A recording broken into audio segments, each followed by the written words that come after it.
नमस्कार दोस्तों, क्या आप जानते हैं नासा के एक सीक्रेट मिशन के बारे में? क्या आपको पता है नासा इन दिनों समुद्र के गहरे तल में कुछ खोज रहा है। नासा के वो एस्ट्रोनॉट्स जिनका कार्य अंतरिक्ष में रिसर्च करना है, लेकिन नासा उन्हें एक्वानॉट्स नाम देकर समुद्र के नीचे क्या करवा रहा है। अमेरिका के पास समुद्र में रिसर्च के लिए अलग से संगठन होने के बावजूद नासा वहां समुद्र के नीचे एस्ट्रोनॉट्स के साथ क्यों सक्रिय है? क्या नासा समुद्र के नीचे एलियन जीवन को दुनिया से छुपा रहा है, या फिर अमेरिका नासा के साथ मिलकर कोई बड़ी साजिश रच रहा है? आइए इन रहस्यों का खुलासा करते हैं और साथ ही यह भी जानते हैं कि नासा का सबसे सक्रिय यूरोपा क्लिपर मिशन क्या करने जा रहा है। दोस्तों, हाल ही में सौर मंडल में एक ऐसा ग्रह मिला है जिस पर जीवन के संकेत मिले हैं।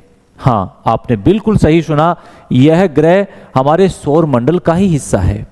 यह बृहस्पति के सबसे बड़े चंद्रमाओं में से एक है जिसका नाम है यूरोपा। यह ग्रह देखने के लिए पूरी दुनिया उत्साहित है। नासा अब इस ग्रह पर अपना यान भेजने की योजना बना रहा है। नासा ने इस मिशन का नाम रखा है यूरोपा क्लिपर।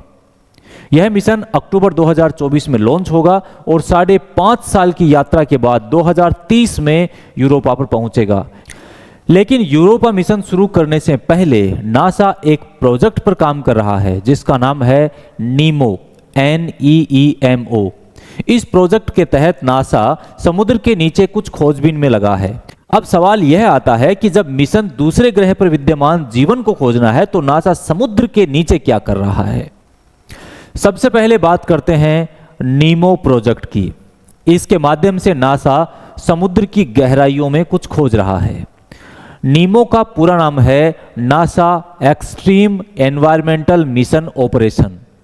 यह एक नासा द्वारा संचालित अद्वितीय कार्यक्रम है।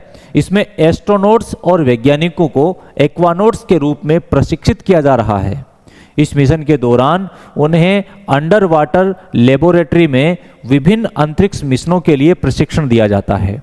यह लेबोरेटरी, जिसे एक्वेरियस रीफ बेस कहा जाता है, समुद्र के नीचे स्थित है और इसे एक एक्सट्रीम एनवायरनमेंट के रूप में देखा जाता है जो अंतरिक्ष की स्थिति से मिलता जुलता है। यहाँ समुद्र के नीचे दबाव, अंधेरे और सीमित संसाधनों के बीच वैज्ञानिक विभिन्न प्रकार के माइक्रोवेव्स और जीवन के अन्य रूपों का अध्ययन करते हैं।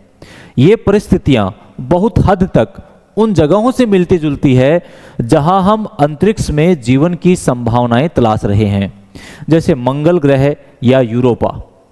नीमो मिशन के दौरान वैज्ञानिक यह जानने की कोशिश करते हैं कि क्या जीवन की नींव रखने वाले तत्व और जीवाणु कठिन और चुनौतीपूर्ण वातावरण में भी पनप सकते हैं। इस शोध का उद्देश्य केवल समुद्र के जीवन को समझना ही नहीं है, बल्कि यह जानना है कि अगर ऐसी ही परिस्थितियां कहीं और हो तो वहां जीवन संभव हो सकता है या नहीं। नासा का मानना है कि समुद्र के नीचे का यह वातावरण बहुत हद तक यूरोपा के सतह पर जमी हुई बर्फ की परत के नीचे महासागरों जैसा हो सकता है। अब बात करते हैं यूरोपा मिशन की। नासा का यूरोपा क्लिपर मिशन एक ऐसा मिशन है जिसका लक्ष्य यूरोपा के बर्फीले सतह के नीचे छिपे महासागरों की जांच करना, क्योंकि वैज्ञानिकों का मानना है कि इस महासागर में जीवन संभव हो सकता है, लेकिन वहां की कठोर परिस्थितियों में जीवन कैसे पनप सकता है, यही सवाल नीमो मिशन के जरिए समुद्र की गहराइयों में अध्ययन किया जा रहा है। समुद्र के नीचे की यह ट्रेनिंग सिर्फ एक्वानॉट्स को तैयार करने के लिए नहीं है, बल्कि यह समझने के लिए भी है कि क्या यूरोपा जैसे अन्य ग्रहों और उपग्रहों पर जीवन के संकेत मिल सकते हैं। दोस्तों, नीमो और यूरोपा क्लिपर ये दोनों मिशन एक साथ मिलकर हमें इस ब्रह्मांड के जीवन के संभावित ठिकानों की तरफ इशारा कर रहे हैं। तो दोस्तों, अब तक हमने यह समझा कि नीमो मिशन समुद्र की गहराइयों में क्या कर रहा है और कैसे हमें यूरोपा जैसे दूरस्थ चंद्रमाओं पर जीवन की खोज के लिए तैयार कर रहा है। आइए जानते हैं यूरोपा क्लिपर मिशन की रोमांचक यात्रा कैसे शुरू होगी और इसका लक्ष्य क्या होगा। नासा का यूरोपा क्लिपर मिशन अक्टूबर 2024 में लॉन्च होने के लिए तैयार है। यह मिशन बृहस्पति के रहस्यमय चंद्रमाओं में से एक यूरोपा की सतह और उसके नीचे छिपे महासागरों की खोज करने के लिए उड़ान भरेगा।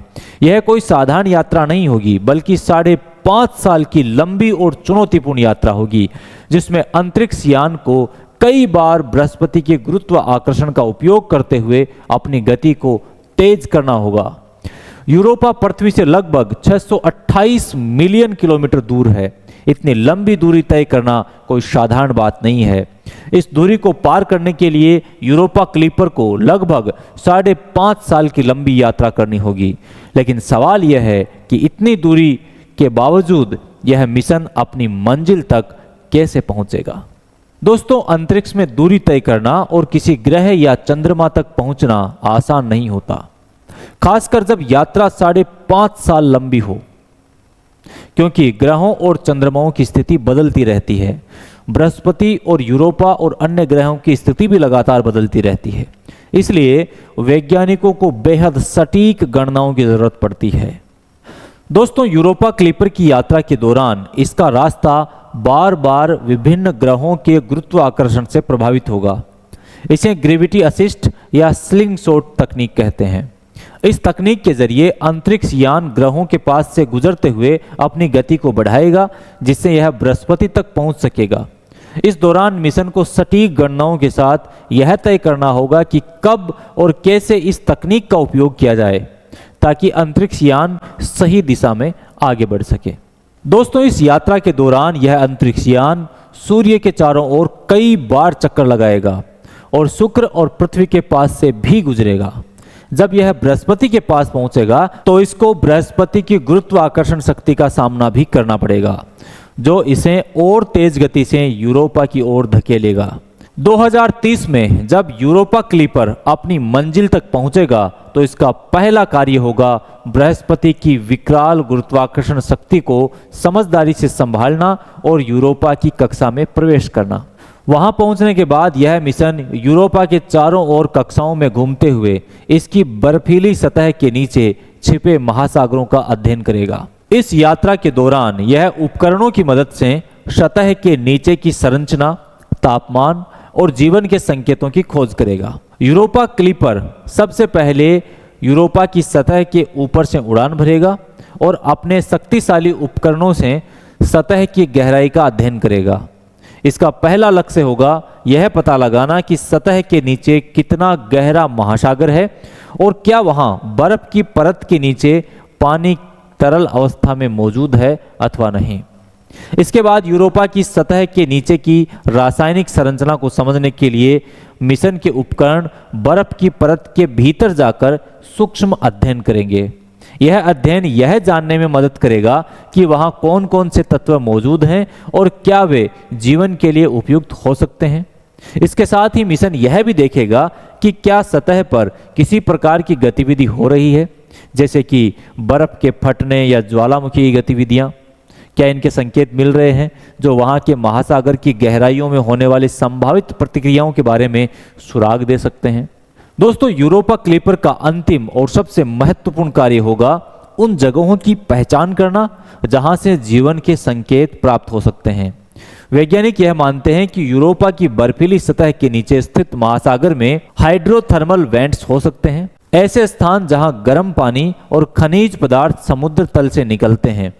यही वह स्थिति है जो पृथ्वी के महासागरों में जीवन के लिए उपयुक्त मानी जाती है।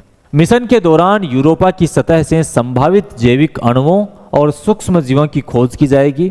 इन परिणामों से हमें इस सवाल का जवाब मिल सकता है कि क्या हमारे सौरमंडल में पृथ्वी के अलावा भी जीवन मौजूद है। तो दोस्तों, यूरोपा क्लिपर मिशन न केवल अंतरिक्ष की गहराइयों में जीवन की संभावनाओं की खोज करेगा, बल्कि यह मानवता को यह समझने में मदद भी करेगा कि हम इस ब्रह्मांड में अकेले हैं या नहीं। तो अगली बार जब आप सितारों की ओर देखें तो सोचिएगा कि कहीं यूरोपा के गहरे महासागरों में कोई जीवन हमारी तरह इस विशाल ब्रह्मांड के रहस्यों को समझने की कोशिश कर रहा है। उम्मीद करता हूं यह वीडियो आपको जरूर पसंद आया होगा। अगर आपको यह वीडियो पसंद आया है तो आप इस वीडियो को लाइक कर सकते हैं, अपने दोस्तों के साथ इसे साझा कर सकते हैं और चैनल को यदि आपने अभी तक सब्सक्राइब नहीं किया तो सब्सक्राइब कर लीजिए, ताकि इसी प्रकार की महत्वपूर्ण जानकारी और रोचक जानकारी आपको मिलते रहे। मिलते हैं अगले वीडियो में, तब तक के लिए नमस्कार।